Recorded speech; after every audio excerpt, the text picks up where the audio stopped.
I definitely go deeper with people. Our challenges, 95% of the time, are really rooted in childhood, in the way that we learnt to respond to the people around us. The more I do this work, the more I've been able to recognize that we all have things that have affected us.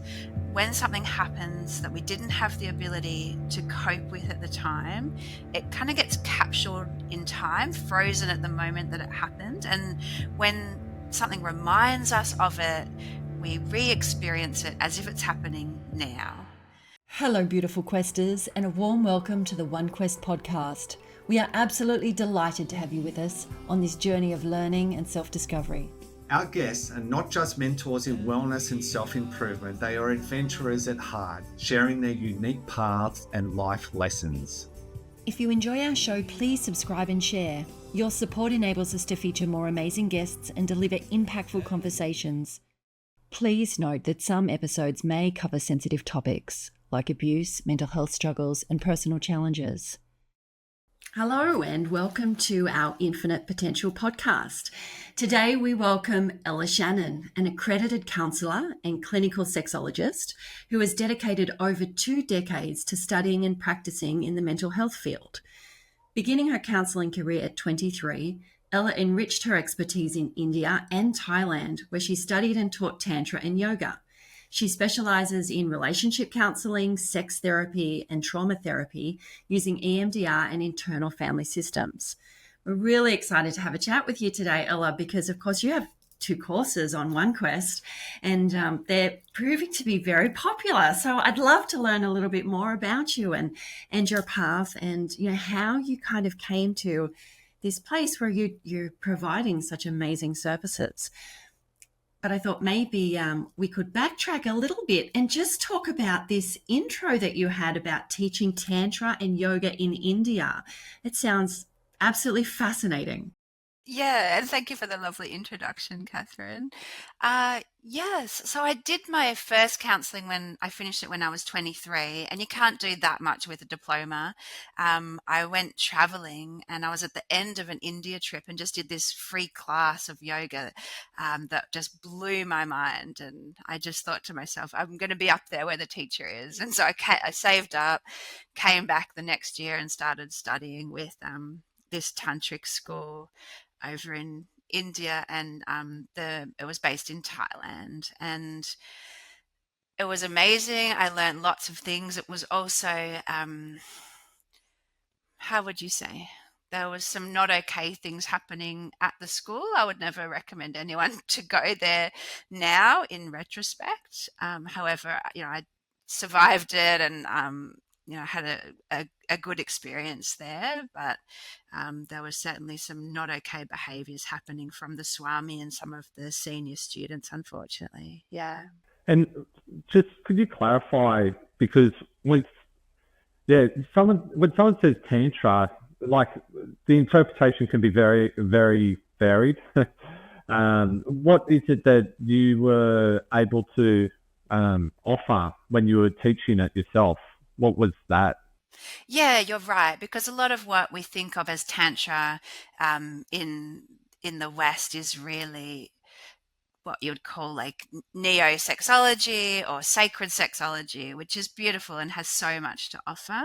Tantra is actually an ancient Indian spirituality that really doesn't have a lot to do with sacred sexuality at all, although there was some aspects of that. It's much wider spiritual tradition, and so we were learning some of that, but it was also interspersed with lots of the sort of sacred sexuality practices. It was really, really fun if you could avoid some of the more traumatic things that some of my friends and fellow colleagues went through, unfortunately. Yeah. And so when you were then teaching that's obviously led you down the path of some of your current courses. You've evolved and fine-tuned things, I guess. Do you want to share a little bit about how you came to producing your courses? Yeah, absolutely. So there were so many beautiful aspects of what I did learn overseas. And so I was doing workshops where I live up in far north Queensland. And then I was lucky enough to get a job at one of the big relationship counselling organisations in Australia. And a lot of my fellow counsellors were a bit shy about talking about sex. But so many people come to couples counselling with sex being such a big part of what they need help with. And I was comfortable because I'd, spent all those years at the Tantra school. So I would get all the referrals for the more sex related couples.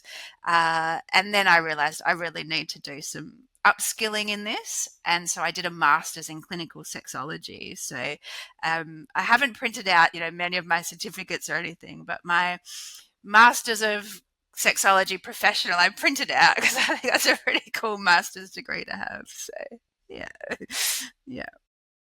Excellent. And a master's degree in sexology, what would that involve? What would you be learning in that? Yeah, there's really three streams. So some sexologists will do research, some will do education, whether that's for adults or in schools or just more general consent education. And my stream is a counselor. So I'm a therapist that talks about sex with people. I don't touch anyone. As a counselor, there's professional boundaries around we're not doing anything sexual in session, but it's talk therapy that can really support people to overcome sexual challenges and have a safe space to talk about sexual issues without shame. And I give people homework and things to try, obviously, out of session. And is that also associated with not, the more trauma type of experiences where people may have experienced sexual abuse or any of that, or is it more for couples that you specialize in? Yeah, so many sexologists will more keep it as a sort of coaching thing for couples, but I do have an interest and a background in working more in depth with trauma. Uh, Previous to starting my private practice, I managed the sexual assault service up here where I live. And so I definitely go deeper with people. So, my belief is that usually our challenges, 95% of the time, are really rooted in childhood, in the way that we learnt to respond to the people around us, or the way we had to respond to people around us to survive and to get love. So, if people want to, I love taking it a little bit deeper and doing that bigger therapy work. But some people just want some strategies, some confidence. They're not interested to do that bigger picture, and that's perfectly understandable as well. Yeah.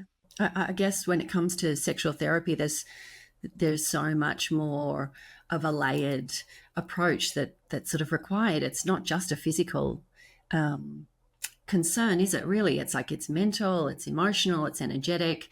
There are so many facets to, feeling empowered and comfortable in that sort of realm. So is that sort of something that you like to dig into, some of those other kind of more sort of energetic bodies to really, help support someone in you finding that place where they feel balanced and comfortable and in control and all of those kind of things? Yeah, 100%. Because maybe people become because their erections are inconsistent, or there's some painful penetrative sex, or the libido is less than their partners or more than their partners. And often it's not really trying to fix the problem, it's really about mindset. How can they have a beautiful, nourishing sexual relationship if they want that, regardless of what genitals are doing or not doing. So it's kind of helping people to really expand their idea of what sex is, and to not struggle against the challenge, but embrace what is possible. These days, I don't talk that much about like energetic body and things, just because I'm working in sort of a clinical space rather than through a kind of yogic lens or chakra lens. But it's all part of it, isn't it? And really helping people think about their sexual relationships beyond just the mechanics of sex, for sure. Definitely, because there's really a very spiritual side to sexuality as well, as you said, with the tantra and that connection with another, that level of intimacy. Do you find that that's a real reflection of how intimate we are with ourselves? Absolutely.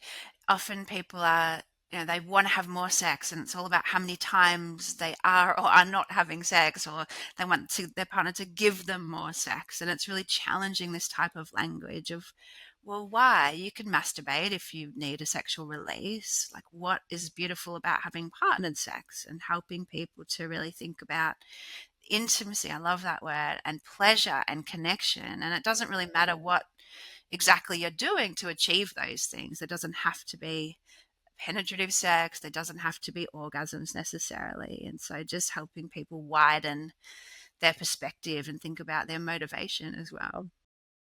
Yeah, Definitely. I, absolutely. I love that breakdown of intimacy of, into me you see. I've always thought that was just such a beautiful way of approaching intimacy, that there is, a very big portion of that, which is how you see yourself and how connected you are to yourself too, as far as, giving and receiving. So it's a really beautiful concept. Absolutely. And letting yourself be seen. Yeah. It must be really rewarding working with couples who have, I guess, opted in to go and do something to work on themselves and their relationship.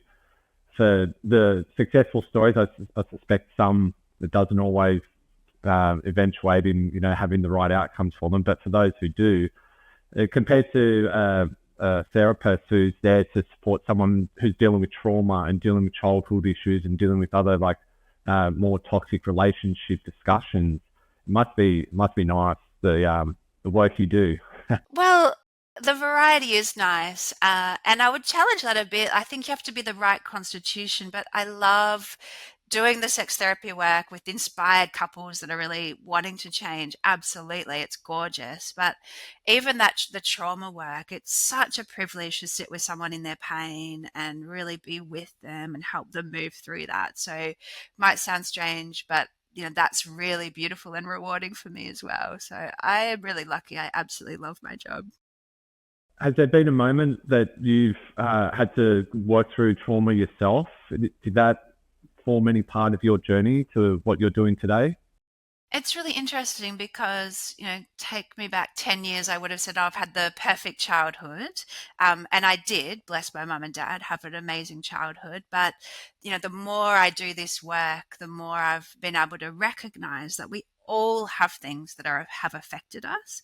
And so for the last maybe 2 years or so, I've been working with an internal family systems therapist myself to get to know different parts of me and to heal different experiences little parts of me had way back when. And it's been so transformative. So I don't have any kind of what we call big T traumas particularly, but I've certainly been doing a lot of work for a long time in different ways to grow and to learn about myself. Yeah. Yeah, that's great. And so, can you share? Are you comfortable sharing anything? Because I love this concept where someone might feel like they had a good childhood. They grew up without any, conflict at home, and they were treated well, and they, were privileged enough to go to school and were given, food and shelter, whatever. But as you said, there's still things that are beneath the surface. I'd love to hear any of the examples you could share about that, just for our listeners as well, to realize that you don't have to have something big in your life to then have something that you need to work through. Yeah, absolutely. And really, it's any time that a child had a big emotion when they were scared or frightened or sad or ashamed or embarrassed, or were really picking up those things from parents and people around them, but they didn't have the resources to cope, so they had to shut that down. And so we will have, like, people will talk about inner children, but in terms of internal family systems, we have lots of inner children. So we have little ones, little parts of ourselves that are holding that pain.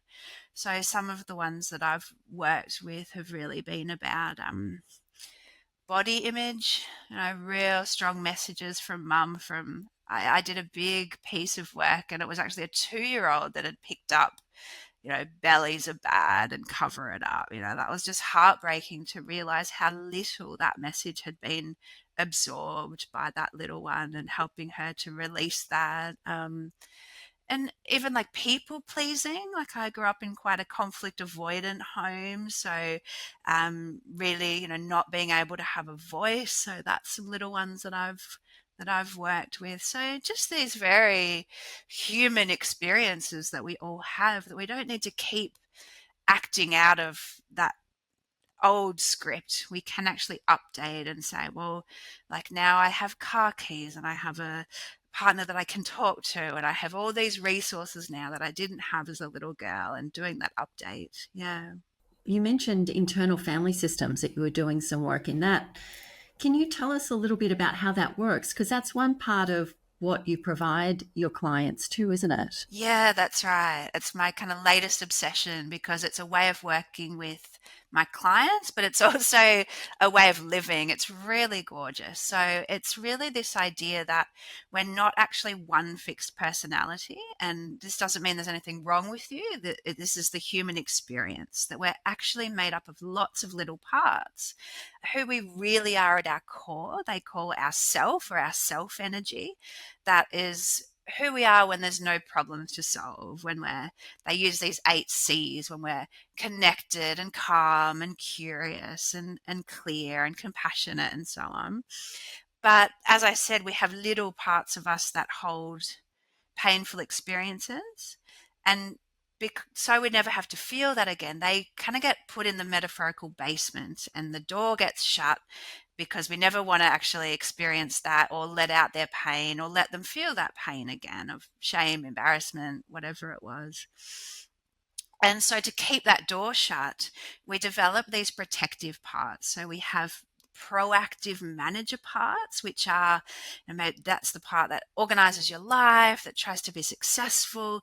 Some people might have perfectionist parts, or worrying parts, or people pleasing parts, infinite sort of examples. And we'll all have many different managers that just get shit done for us and make sure that the pain doesn't get out.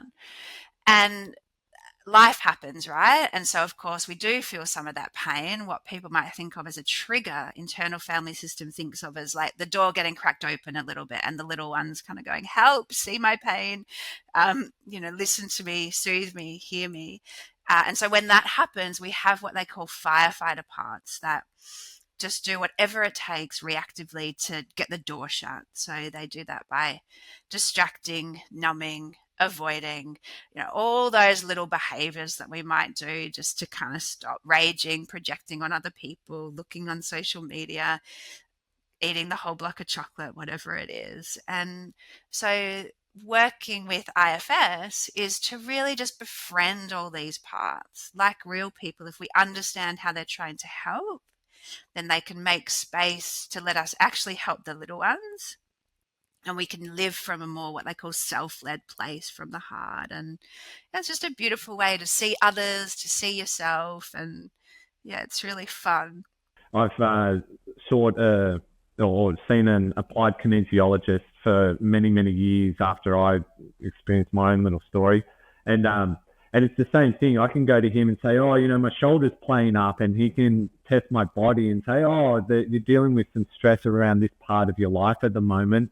And then he takes me on this journey of when did this first happen to you as a child, and then the awareness of that allows me to then, he gives me the adjustments and he sends me on my way. But he's like, you've got an awareness of what's going on. We know why that, shoulder is giving you grief at the moment. It's attached to an emotion or a physical element. So yeah, it's great. I love all of that space of dealing with those areas of life. Amazing. Yeah. Yeah.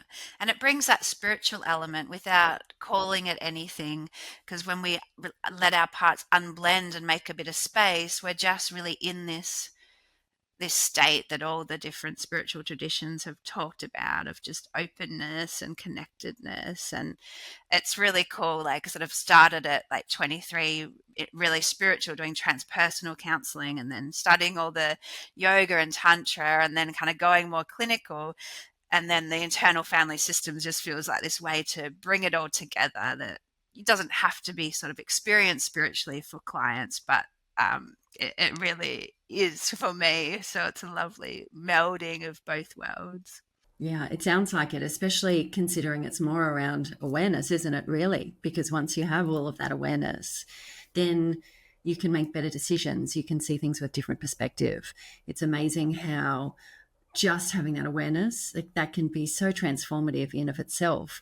And like you said, whether it doesn't have to be a spiritual, but whether it is that or not, I mean, that's often the foundation of a lot of spiritual practices. It's having that open awareness and that lack of attachment, and really understanding what drives us and what's feeding that ego and feeding us moving forward and pushing us in the different directions. It sounds like internal family systems is really kind of a deep dive into kind of unpicking that and really being able to see what those little drivers are and why our behaviors and the belief systems are the way they are. Exactly, exactly. Beautifully said, Catherine. And I picked up on the word attachment or not having attachment that you used. And the internal family systems really talks about us attaching to ourselves, like having our parts attached to us, our deep core as the wise leader, rather than having that to be our partner. Of course, we want to be well attached to our partner, but not to rely on them to soothe us. We do that for ourselves, and then we can speak for our parts with our friends and families and our partner. And it's really transformative way of living for relationships as well. Self-soothing isn't something we're taught very much as It's children, not. is it really? It's It's not. It's a punishment. Go to your room and be by yourself and do what? Like we're not really taught how to settle, how to regulate. And would you say this is your passion project at the moment, what you're doing now, or is there something else you're really diving into that you're enjoying, whether it's personal or professional? I think it is the internal family systems at the moment. I'm really loving it, and I'm really trying to develop how to work with that with my couples that I work with, and I'm running a few little groups where people can start to get to know their parts. So that is what is exciting me the most at the moment, I think, for sure. And how will that shape your business moving forward? Will you just integrate it, or will it be the main focus? Is that how you will present your services more so, with the focus on the internal family? Yeah, I want to get it out there that I'm offering that. It just really took off and became so popular that there was a lottery to get into the trainings. So it took me 3 years to get a spot, kind of get pulled out of the hat. Now in Australia, there are some lead trainers that don't have to be flown in from overseas. So there will be more offered each year. But it's because it's difficult to get into. I think I'm the only person officially trained in Cairns, at least that's put themselves up on the official website as doing so. So, yeah, I'm just quite excited to kind of let people know that I finally got the official training, despite having learnt as much as I could over the last years about it unofficially. and I see that you do EMDR as well. That's a really interesting mix into your, that trauma work that you were saying that you sort of are a bit immersed in at the moment. Do you do much work with people in that space? And maybe for people who don't understand how powerful that therapy is, could you maybe give us a little bit of information about that? Yeah, absolutely. So, internal family systems is also a memory reconsolidation therapy like EMDR. EMDR stands for eye movement desensitization and reprocessing. And so it's not just talking about what has happened with someone, which can be supportive. You can get coping strategies, you can learn things from doing a talk based therapy. But a memory reconsolidation therapy actually has the idea that when something happens that we didn't have the ability to cope with at the time, it kind of gets captured in time, frozen at the moment that it happened. And when something reminds us of it, we re-experience it as if it's happening now. And so talking about it can even be re-traumatizing because you're kind of just bringing it up and then putting it back away again. Nothing's really being finished or completed. So EMDR helps us to activate it a little bit. So we've got it in the kind of memory network or the working memory, and then to actually process it and desensitize it. So we've put it away into the past, kind of beginning, middle, end. It happened to me. It was terrible, but it's over. and I'm okay now, I'm safe now, it's safe to love, I'm worthy, whatever we come to. So it's absolutely transformative. I I think I started about 4 or 5 years ago, and it's just blown my mind that it's not just helping people feel better, you're actually helping people to actually overcome what's been holding them back. So, yeah, it's beautiful work. Yeah. And how does it work? Just for the listeners who have no idea what you're talking about, can you explain a little bit more about how it's performed in clinic? Yeah. So we would get a full history, really hear about, where they've come from and about their life. And then we'll do some preparation to make sure that they're feeling stable enough to go ahead and do the actual processing. The processing part is what makes it most different than other therapies. And it does sound a bit strange or woo woo, but it is fully empirically validated with lots of studies and things. It's in Australia, you can use it under Medicare for PTSD is kind of the gold standard. So what you do is you bring up kind of a snapshot of it. What's kind of the an image of it, just like a screenshot. What's the feelings? Where is it in the body? And what's the negative belief about yourself that goes with that? Say it was a car crash. I'm in danger. I'm unsafe. And then you get the person to just feel a little bit of that, or as much as they can kind of tolerate. And then traditionally it uses eye movement. So the therapist would track their fingers back and forward, and the person will follow with their eyes. So a little bit like REM sleep. You're like just looking side to side as you think of the memory, the feeling, the emotion, and the belief. And then the therapist will stop and say, what are you noticing? And the person might say, I'm zooming out. I'm now seeing the ambulance arrive. Okay, notice that. Another set of eye movements. What are you noticing now? And just letting whatever comes. And it helps to move through it in a way that they're not re-traumatized, but they're able to kind of have enough of it up to actually process it away through the hippocampus into long-term memory, rather than being held in like emotional memory that keeps them suffering in the moment. Yeah. So it's a form of reprogramming in some ways. Yeah, that's To right. simplify it, we're reprogramming an Exactly. experience, an emotion, a belief, or something. Yeah. Exactly. So at the end, they might say, I'm safe now or something. Yeah. Yeah, and we talk about like neurological pathways, how we've formed these neurological pathways in the past from trauma, from belief systems, from experiences, emotions, and things like that.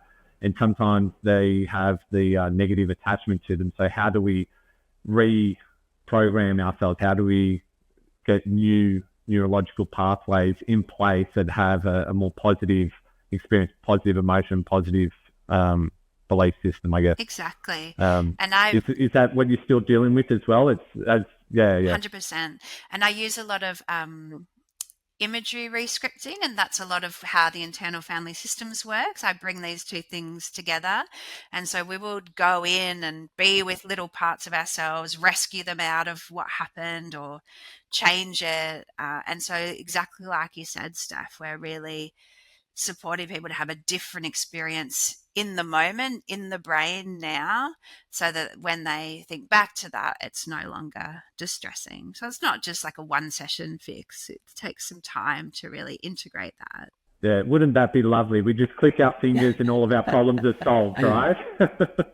Yeah, I So, think not lots of quite. people hope that that would be the case, but it's a process, and it just depends how deep you want to go as well. There's always more to heal, I think. Yeah, it's fascinating how you've brought the two things together. They seem like such complementary therapies. It makes sense that you could kind of merge the two, and really provide amazing support for people. And the tools that you've gathered over the years, you really have so much there at your disposal as far as being able to support others. I wonder if there are some things that you specifically love that you've learned over the years that you use in your own personal practice or for your own kind of as part of your own routine that sort of really helps keep you grounded and sort of in the now, or sort of connected. Do you have go-to tools that you use yourself? Mm. Yeah, thank you. That's lovely to say. But I think just the bringing it back to the basics of yoga, I love moving my body in that way with the breath and being present. And yeah, I think that's something that I will keep up until I cannot move anymore. Yeah, it's such a grounding, settling practice.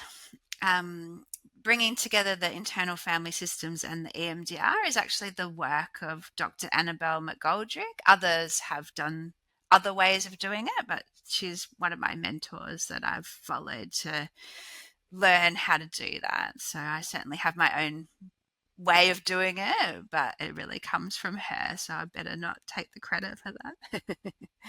And so that's one mentor. Have there been other mentors, other people who you really lean on for ongoing development, growth, personal, professional? Hmm. Uh, when I was 23, I finished that first diploma of transpersonal counseling, and it was the last course taught by this incredible man called Dr. Raphael Locke. And he's no longer alive, but he started the Icon Institute, which is a popular spiritual counseling institute, and he blew my mind. Like, he absolutely was just so incredibly intelligent, but so much kind of love and wisdom, but you could understand when he talked. Like, I've had other teachers that are just, it goes over my head a little bit, it's too technical. So I still feel him with me a little bit, and just am inspired by him in spirit. um, Quite a few years ago now, probably coming on 15 years, I sat with Muji for 10 days at a silent retreat before. I don't know if you know of that spiritual teacher, but Wow. yeah, before he became super Yes. popular. I think Amazing. yeah, I think there's about 150 of us there, kind of just sitting at his feet, and did 10 days. And yeah, so I have a real love for Muji, and I'll regularly kind of go back and just listen to one of his satsangs and kind of get in self energy and just chill out. So I think, that is someone I'll always come back to. But I usually have someone that I'm kind of following, that excites me, that I'm like, I want to know what you know, and I'll go after that for a while. So I think there's so much benefit in looking for people who have things that you want, and just following them and listening to them, and getting involved, as much involved as you can. Yeah, Muji's amazing. His thank you mantra, where with his gratitude practice, where which I love, where he's not only grateful and thankful for everything in his life that is brought by other people, but also where he starts, really reminding you to be thankful for all the things that you are. That's a really transformative process.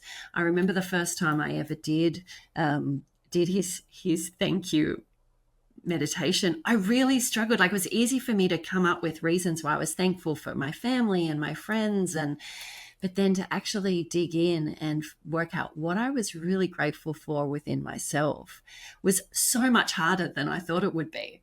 And the more I sat with that and the more I worked through that, it was actually one of the most transformative experiences, and something so simple, to have a gratitude practice where you actually were grateful for all of the qualities that you had, for your resilience, for your discipline, for the love that you have for others. He is amazing. Yeah, he's so gorgeous, isn't he? And we really do have this society that really talks down about these manager parts of us, that we need to be so grateful for all of our parts that keep us going. And people kind of say, oh, you're up yourself, or who do you think you are? But why not be grateful for all these parts of us that enable us to be human and get on in life? Right. Yeah, amazing. It sounds like you've had quite a few sort of more spiritual experiences. Do you have one that really sort of stands out that you found was quite transformative for you in your practice? Hmm. Thinking of Muji, during that 10 days, like, we're all meditating on like the nature of self, and I could really get it kind of intellectually and feeling it, and it was beautiful. But there was this moment where I just kind of like popped out into this state of consciousness where I just there was no kind of me and you, like I was just really, I felt, I don't know, it's too hard to explain in words, but I just realized like I actually can't die because I'm just life. And I went up to Muji at Satsang and kind of told him something I can't remember. And he's like, well, Ella, but what if it's just some psychological trick and you go home and you kind of don't feel like that anymore? And I always remember I said, oh, well, I will just have the bliss of remembering this gorgeous thing again. And so I always remember that. Because I don't live forever in that state of consciousness, of course, but I will always know that that's who I really am.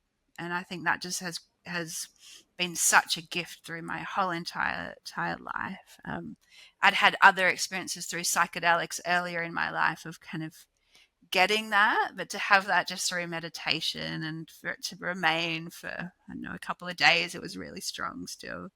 It's something I'll always know in my heart to be true for me. That's very fortunate to have that experience. I think people who are maybe doing yoga or meditation, they may hear somewhere that people have had a spiritual experience or a woo-woo moment or something that just sounds a bit foreign to them. But I still believe that the majority of the people on this planet have no idea that there are opportunities to experience things just through meditation. Even myself, like I've not got there. I've done a few sound healing sessions, and you know, there's a little bit of experience. But you know, Catherine, if she was given the microphone to talk about some of her woo-woo stuff, geez, she could rattle them off. I tell you, she's definitely having a lot of those moments. Yeah. But I think the most important thing with all of those, whether it comes from meditation or sound healing or wherever you have those experiences from, you know, really it's how you integrate that into your life, those experiences, and how you can bring that back into a practice that you can use day to day, you know, when you have conflict, when you're in overwhelm, when things aren't going to plan, when you aren't super calm and confident and relaxed. You know, it's how you use that in your life to have a different perspective, to be able to pause and, you know, look at how triggered you are. Like, for me, those spiritual experiences is what helps me to be more balanced at times when it feels as though I should be very, very unbalanced, and it's like I'm in a vortex. So it sort of helps me remove myself from that with more awareness than just being stuck on autopilot. Yeah, absolutely. And I think for me, in, you know, years before, I was leading kind of from a spiritual part of myself. Like I used to say a while ago, like, oh, I don't get angry. Like I'm very spiritual. I just was not speaking up and being assertive. I had these feelings. I was just, meditating them away instead of really being a full human. And, I don't use a lot of spiritual language anymore. I mean, I'm happy to go there if people really ask me about it, but I think, yeah, it's more an integrated way of being, of just loving all of my parts. And when those parts make a bit of space, my self energy is that kind of spiritual thing that people are looking for, that everyone has their own self energy, and it doesn't have to be this convoluted process of this mantra and standing on your head for 10 minutes and doing this thing. It's just really coming back to yourself. So I'm grateful for my journey, but I really it's simplified now. I don't have a kind of an identity around being a tantra or yoga person anymore, but there's things I know in my heart to be true. I love that. That's a beautiful explanation of it, because really, like you said, it's how it makes you feel and how open you can be and how you can use that to approach all your relationships and everything in your life with a different level of self-acknowledgement and awareness, and how we can kind of drop those roles and all of those belief systems and really kind of be more authentic in our lives day to day. It's quite fascinating. And I know you said you have some beautiful mentors. I was wondering if there was a specific book that you love, or or even a mantra or a documentary or a teaching that you think would be helpful for people to help them on this path of having more awareness about themselves? Well, because I've been banging on about how excited I am about the internal family systems, I would suggest people can check out. There's two books by Richard Schwartz, who created this model of parts work. The main one is called No Bad Parts, and the one more for relationships is called You Are the One You've Been Waiting For. And if people are not so into reading a whole book, yeah, they're both beautiful. But if people just want a little 10-minute introduction, there's a teacher called Derek Scott, and he died recently. But he's got an old video on YouTube called Understanding the Personality System that goes for 10 minutes. And it's a wonderful little explanation of how our internal family works that is very inspiring and helpful. That's great. Thank you so much for sharing those. I'll check them out. And is there anything you would like to leave for our guests? To yourself, I saw that you provide your services online as well. Do you provide all of your services online as well as in person? Yes, absolutely. People can see me via Zoom, or I've got a lovely little practice up in Cairns in far north Queensland. And on my website, there's access to my courses through OneQuest, and there's also a tab that says free stuff. And I've got a bunch of blogs and guided meditations and a podcast with lots of Australia's leading sex therapists as well. So people are welcome to access all that stuff for free if they want to check anything out.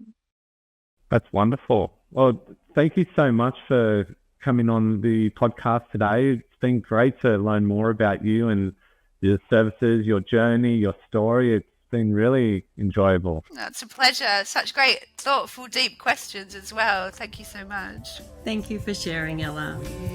Much gratitude. Yeah, lovely.